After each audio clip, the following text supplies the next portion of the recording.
E aí, galera do YouTube, bom, hoje eu vou estar ensinando vocês a entrar pelo Face pelo Google. Vou ensinar vocês a entrar no Face pelo Google.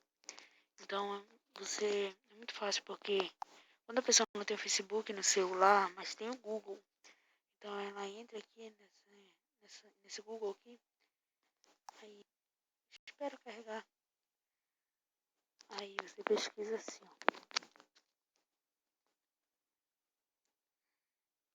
Facebook entrar, você vai pesquisar bem assim. Facebook entrar.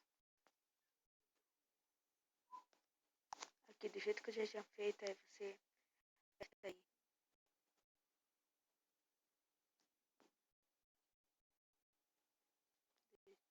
Deixa eu tirar aqui. Tá. Aí depois você espera carregar.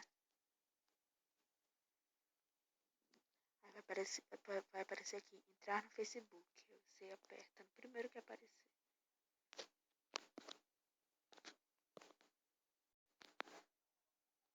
Aí você vai esperar carregar. Vai aparecer isso aí. Você espera.